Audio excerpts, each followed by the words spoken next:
the integral part of human history.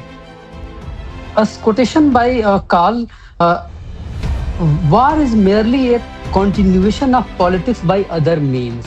And we see Hiroshima and Nagasaki, and after all the all those things, the ideological issues like fascism, communalism, nationalist violence is also millions of the peoples after in between the first to second World War and after the Second World War.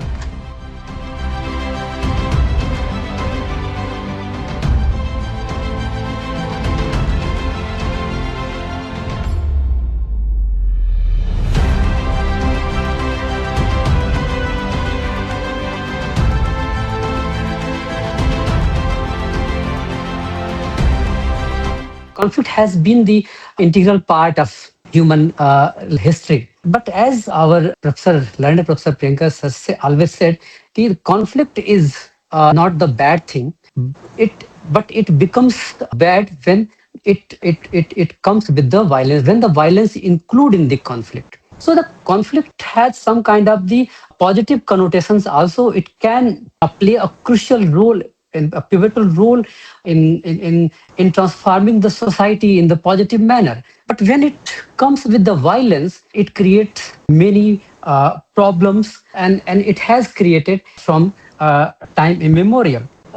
Mr. Editor, talk about there some kind of the is there some any kind of pattern in violence? Yes, of course, there is a pattern of violence. The pattern of there is a pattern is the human lives are suffering till now. From that age to till now, the human life is suffering. That is the pattern. We have to understand this 1,000 years, the history of the 1,000 years of the human society.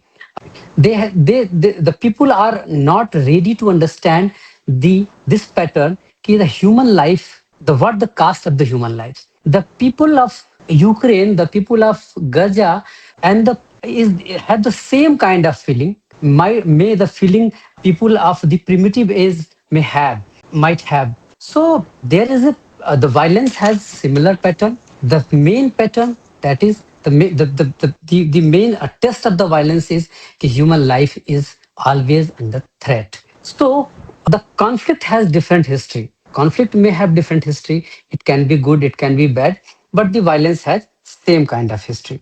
A quotation by Karl: war is merely a continuation of politics by other means. Okay, so the war, the violence is a continuation of politics by the mighty people against the weaker section, against the weaker people, and this happened, and this is happening from ancient world to the to the 21st century. In the ancient period, the conflict driven by the survival, land and resources issues. After in medieval period, it has been the reasons behind this: the religion, the loyalty for the state, and crusades. These are the major actors who unleash the violence.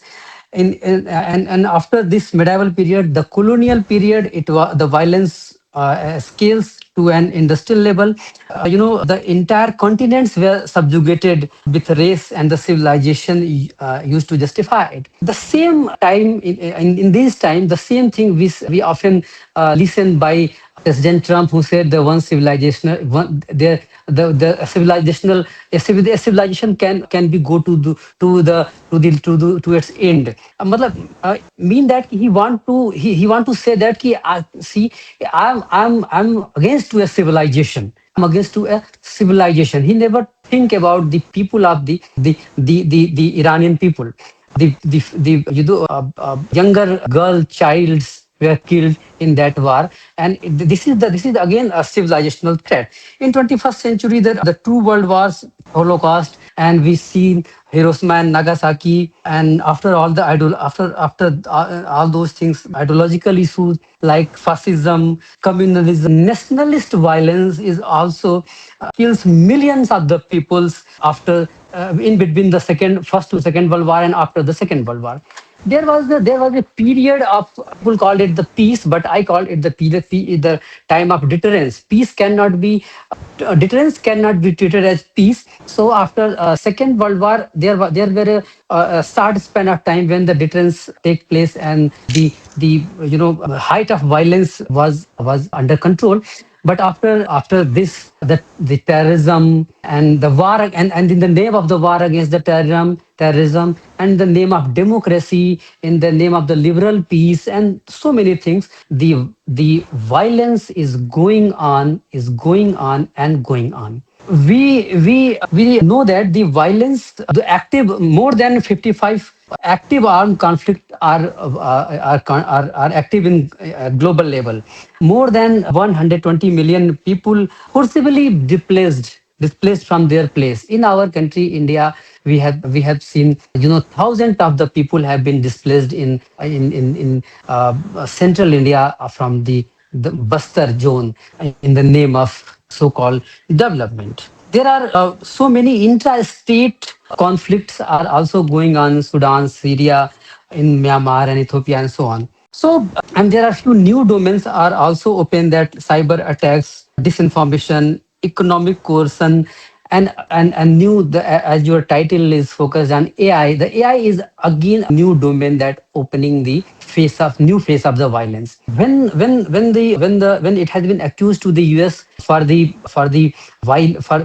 bombing on the girls school, firstly they refused that, and later they accept that it was the old AI data that has been the reason behind the. So AI has maybe positive role, positive consequences for the peace, but simultaneously it has a negative connotations also, that has we are seeing right now. AI is also providing to nation, nation state to that caliber to make the war more easier, like AI equipped drones and AI equipped military equipments. They are actually taking the human caste. So the use of AI is also opening a new door to the conflict and the violence. So the caste, actually the caste of violence, and is actually always, a family, a child, a generation. These are the actual caste of the violence.